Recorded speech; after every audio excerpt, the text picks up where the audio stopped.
Hello दोस्तों।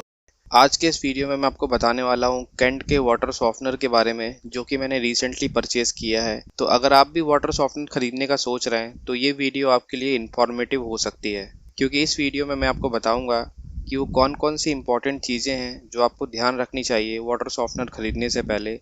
और मैं आपको अपना रिव्यू बताऊंगा। मैं पिछले 1 महीने से इस वाटर सॉफ्टनर को यूज़ कर रहा हूँ, तो मेरा पर्सनल ओपिनियन क्या है इस वाटर सॉफ्टनर के लिए। तो चलिए इस वीडियो की शुरुआत करते हैं। अब दोस्तों, सबसे पहले हम बात करते हैं कि मुझे वाटर सॉफ्टनर की ज़रूरत क्यों पड़ी। तो मैं एक ऐसे एरिया में रहता हूँ जहाँ का पानी बहुत ही ज़्यादा हार्ड है। हार्ड वाटर को अगर आप डेली यूज़ में लेते हैं तो लॉन्ग टर्म में आपको बहुत सारी प्रॉब्लम्स देखने के लिए मिल सकती है, जिसमें से स्किन की प्रॉब्लम और बालों की प्रॉब्लम सबसे कॉमन देखी गई है। तो हमारे साथ भी कुछ ऐसा ही हुआ। इसके बाद हम लोगों ने बहुत सारे डॉक्टर्स को भी रीच आउट किया, लेकिन कुछ परमानेंट सॉल्यूशन मिल नहीं रहा था। तब एक फ्रेंड ने सजेस्ट किया कि यहाँ का पानी बहुत ही ज़्यादा बेकार है और मे बी आपको वाटर सॉफ्टनर ट्राई करना चाहिए, उससे शायद कुछ हेल्प मिले। तो हम लोगों ने लोकल वेंडर्स को ट्राई किया जो वाटर सॉफ्टनर बेचते हैं, और लोकल वेंडर की मदद से हमको अपने घर का जो पानी का जो हार्डनेस है वो भी पता लग पाया कि एक्चुअली में कितना है। जब वो आपके घर पे विजिट करते हैं अपना सॉफ्टनर बेचने के लिए, तो जनरली अपने साथ हार्डनेस मेजर करने वाले किट भी लेके आते हैं, तो वो चेक करके बताते हैं कि कितना है आपके घर के पानी का हार्डनेस लेवल वगैरह। लेकिन उन्होंने जो सॉफ्टनर की कीमत बताई वो काफ़ी महंगा था, जो कि हमारे लिए अफोर्डेबल नहीं था। तो वो प्लान हमने वहीं पे ड्रॉप कर दिया। लेकिन कुछ ही दिनों के बाद ऑनलाइन मुझे कैंट का ये सॉफ्टनर दिखाई दिया, जो कि एक अफोर्डेबल प्राइस रेंज में आता है। तो हम लोगों ने सोचा कि इसको ट्राई करते हैं, देखते हैं कि कितना इफ़ेक्टिव है कि नहीं सारी चीज़ें। तो मैंने इसे अमेज़न से ऑर्डर कर दिया और मुझे ये पड़ा 12,750 रुपये का। तो अगर आप इसे फेस्टिव सीजन में ख़रीदेंगे तो मे बी पॉसिबिलिटी है कि आपको थोड़ा सा और सस्ता मिल जाए। अब आप इसे चाहें तो कैंट के ऑफिशियल वेबसाइट में भी जाके ख़रीद सकते हैं और अमेज़न से भी ख़रीद सकते हैं, और आप कहीं से भी खरीदिए। इसकी जो सर्विसिंग है और जो इंस्टॉलेशन वगैरह है वो कैंट की तरफ से ही होता है। मेरे कहने का मतलब है कि जब आप इसे ऑनलाइन परचेज करते हैं तो आप कैंट का एक एप्लीकेशन है उसे इंस्टॉल कर लीजिए अपने फ़ोन में। रजिस्ट्रेशन करने के बाद इसमें बारकोड वगैरह सब कुछ डाल दीजिए और इंस्टॉलेशन के लिए रिक्वेस्ट कर दीजिए। तो कैंट का जो इंजीनियर है वो आपके घर में विजिट करेगा और इंस्टॉलेशन वगैरह करके आपको एक डेमोन्स्ट्रेशन बता देगा कि किस तरीके से आपको इसको यूज़ करना है, किस तरीके से इसकी सर्विसिंग वगैरह करनी है। सारी इन्फॉर्मेशन वो आपको दे के जाता है। अब यहाँ पे बहुत सारे लोगों का सवाल आता है कि क्या टीडीएस लेवल और हार्डनेस दोनों सेम है। तो गाइज मैं आपको बता दूं कि टीडीएस और हार्डनेस दोनों अलग अलग चीज़ें होती हैं। टीडीएस का मतलब होता है टोटल डिजॉल्व सॉलिड, यानी कि पानी में कितना सॉलिड सब्सटेंस डिजॉल्व है वो होता है टीडीएस।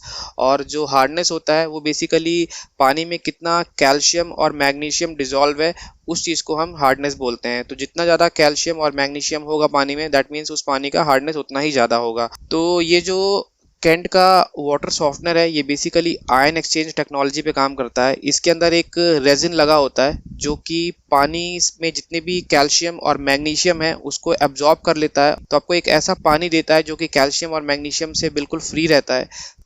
अब यहाँ पे क्योंकि ये आयन एक्सचेंज टेक्नोलॉजी पे काम करता है तो यहाँ पे आपको हर हफ्ते इस सॉफ्टवेयर को क्लीन भी करना पड़ता है। क्लीन करने का मतलब होता है कि रीजनरेशन का प्रोसेस आपको करना पड़ता है, जहाँ पे आपको पानी और सॉल्ट के मिक्सचर को ऊपर चैम्बर में डालना पड़ता है, जहाँ से आप इस सॉल्यूशन की मदद से ये जो रेजिन है इसको आप क्लीन करते हैं। और ये जो पूरा का पूरा प्रोसेस है, इस प्रोसेस को रीजनरेशन प्रोसेस कहते हैं।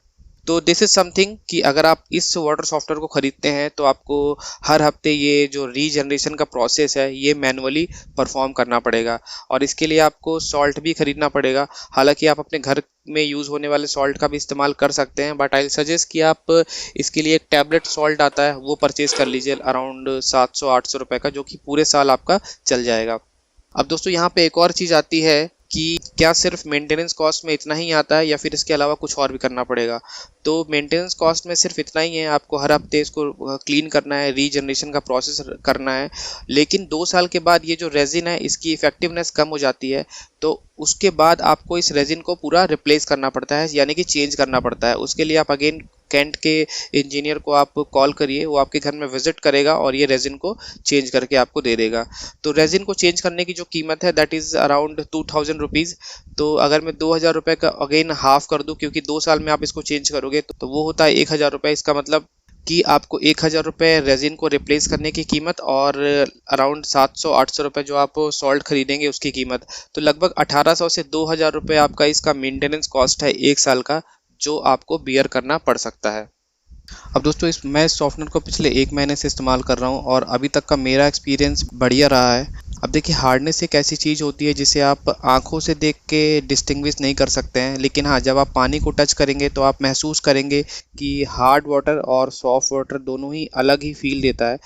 और बहुत बार ऐसा होता है कि हम अपने हाथ को साबुन से धो रहे होते हैं हार्ड वाटर से, लेकिन जैसे ही हम उसको धोने के बाद सॉफ्ट वाटर में लेके आते हैं तो फिर से हाथ में स्टिकीनेस फील होता है, जिससे पता लगता है कि ये वाटर सॉफ्ट है, इसलिए इसमें अगेन फोम जैसी फीलिंग आ रही है। अब साथ ही साथ यहाँ पे मैं आपको एक और सजेस्ट करना चाहूँगा कि अगर आप इस वाटर सॉफ्टनर को ख़रीदते हैं तो आप साथ ही साथ हार्डनेस मेजर करने वाली किट भी ख़रीद लीजिएगा, क्योंकि टाइम टू टाइम इस सॉफ्टनर की जो इफ़ेक्टिवनेस है वो कम ज़्यादा होते रहती है, जिस तरीके से आप इसका रीजनरेशन प्रोसेस करेंगे टाइम टू टाइम। तो अगर आपके पास में ये किट रहेगा तो आप मेजर कर सकते हैं कि आपका जो हार्डनेस है वो वाकई में कम हो रहा है कि नहीं हो रहा है, और आप श्योर रहेंगे कि हाँ, आपका वाटर सॉफ्टनर बढ़िया तरीके से काम कर रहा है। मैं आपको बताने वाला हूँ कि आप किस तरीके से रीजनरेशन प्रोसेस कर सकते हैं अपने कैंट के बाथरूम वाटर सॉफ्टनर में। तो जैसा आप देख रहे हैं यहाँ पे इस ब्राइन चैम्बर में मैंने सॉल्ट डाल दिया था और इसमें पानी फिल कर दिया था। तो लगभग 15 से 20 मिनट के बाद इसमें जो सॉल्ट है वो पूरी तरीके से डिज़ोल्व हो गया है। और अभी यहाँ पे आप सॉल्ट और पानी का सॉल्यूशन देख सकते हो, जिसको ब्राइन सॉल्यूशन भी कहते हैं। और इसके बाद हमको क्या करना है, ये जो इनलेट वाल्व है इसको एंटी क्लॉक डायरेक्शन में घुमाना है नीचे की तरफ। तो इसको मैंने नीचे की तरफ घुमा दिया है और इसके बाद ये जो आउटलेट वाल्व है इसको क्लॉकवाइज डायरेक्शन में घुमाना है नीचे की तरफ। और ऐसा करने के बाद आप यहाँ पे देख सकते हो ये जो ड्रेन पाइप है इसमें से ये सॉल्यूशन बाहर निकलना स्टार्ट हो गया है। और ये जो चैम्बर है इसको खाली होने में लगभग 5-7 मिनट लगेगा। अब यहाँ पे होता क्या है, ये जो सॉल्यूशन है पानी और सॉल्ट का, ये इस वॉल्व के थ्रू होता हुआ इस सिलेंडर में जाता है और यहाँ पे जो रेजिन लगा हुआ है उसको रेजिन को क्लीन करता हुआ नीचे की तरफ से होता हुआ इस ड्रेन पाइप के थ्रू बाहर की तरफ निकल जाता है। तो ये तरीका है जिसकी मदद से हम इस रेजिन को क्लीन करते हैं। और जो ये वाटर सॉफ्टनर है ये आयन एक्सचेंज टेक्नोलॉजी पे बेस्ड है। तो जो भी water softener ion exchange technology पे बेस्ड है उसको क्लीन करने के लिए इसी प्रोसेस का इस्तेमाल किया जाता है। अब दोस्तों जब ये टैंक खाली हो जाएगा तो उसके बाद हमको करना क्या है, सबसे पहले ये जो इनलेट वाल्व है इसको बंद करना है, अगेन इसको ऊपर की तरफ घुमाना है और थोड़ी देर के लिए इसको वेट करना है ताकि जो ये पूरा का पूरा सॉल्यूशन है इस टैंक से बाहर की तरफ आ जाए। और उसके बाद फिर जाके इस वाले वाल्व को ऊपर की तरफ घुमा देना है और उसके बाद आपका ये सॉफ्टनर रेडी हो जाएगा अगली बार यूज़ करने के लिए।